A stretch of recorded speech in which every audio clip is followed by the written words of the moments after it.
ఒక్క బస్సు అది ఒక గ్రామం మొత్తాన్ని ఆనందంతో కన్నీళ్లు పెట్టిస్తుందా? వినడానికి ఆశ్చర్యంగా అనిపించినా ఇది అక్షరాల నిజం. 48 ఏళ్లుగా బస్సు ముఖం కూడా చూడని ఒక చిన్న గ్రామంలో మొదటిసారి పల్లె వెలుగు బస్సు వచ్చింది. ఆ క్షణం కోసం దాదాపు అర్ధ శతాబ్దం ఎదురు చూసిన గ్రామస్తులు బస్సుకు హారతులు పట్టారు, పూలదండలు కూడా వేశారు, ఆనందంతో కళ్ళలో నీళ్లు తెచ్చుకున్నారు. అసలు ఆ గ్రామం ఏది? ఎందుకు అక్కడికి ఇన్ని సంవత్సరాలు బస్సు వెళ్ళలేదు? ఈ వీడియోలో తెలుసుకుందాం. మనకు బస్సు అనేది రోజు కనిపించే సాధారణ రవాణా సౌకర్యం. కానీ నంద్యాల జిల్లా కొత్తపల్లి మండలంలోని జానాలగూడెం గ్రామ ప్రజలకు మాత్రం అది ఒక కళ. ఒకవైపు దట్టమైన నల్లమల అడవులు, మరోవైపు కృష్ణానది మధ్యలో ఉన్న ఈ గ్రామం ఎన్నో ఏళ్లుగా సరైన రోడ్డు సౌకర్యం లేక ప్రపంచానికి దూరంగా జీవించింది. 1978లో శ్రీశైలం ప్రాజెక్టు నిర్మాణం తర్వాత తమ భూములు, ఇళ్ళు కోల్పోయిన చాలా కుటుంబాలు ఊరిపై ఉన్న మమకారంతో ఇదే ప్రాంతంలో గుడిసెలు వేసుకుని జీవనం కొనసాగించాయి.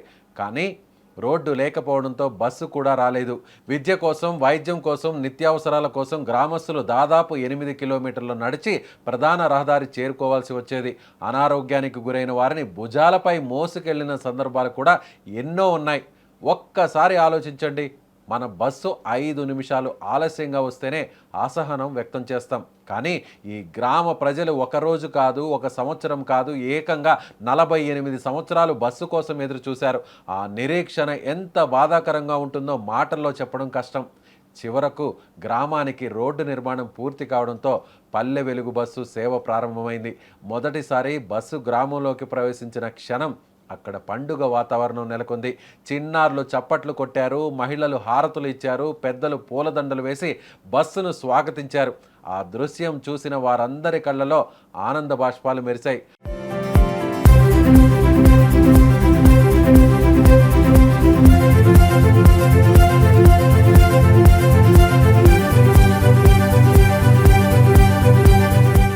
అభివృద్ధి అంటే కేవలం పెద్ద నగరాల్లో ఫ్లైఓవర్లు, ఎత్తైన భవనాలు నిర్మించడం మాత్రమే కాదు.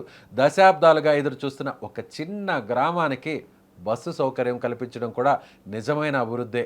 ఎందుకంటే ఒక బస్సు అంటే కేవలం ప్రయాణం కాదు, అది పిల్లల చదువుకు మార్గం, రోగులకు ప్రాణాధారం, రైతులకు మార్కెట్కు దారి, ఒక గ్రామ భవిష్యత్తుకు కొత్త ఆశ.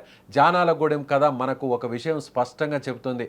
మనకు చాలా సాధారణంగా కనిపించే సౌకర్యం మరొకరికి జీవితాన్ని పూర్తిగా మార్చే వరం కావచ్చు. 48 ఏళ్ల నిరీక్షణ తర్వాత ఆ గ్రామంలోకి వచ్చిన ఒక బస్సు కేవలం ప్రయాణాన్ని మాత్రమే కాదు, ఒక కొత్త జీవితాన్ని కూడా తీసుకొచ్చింది. దీనిపై మీరేమనుకుంటున్నారో కామెంట్ రూపంలో తెలియచేయండి.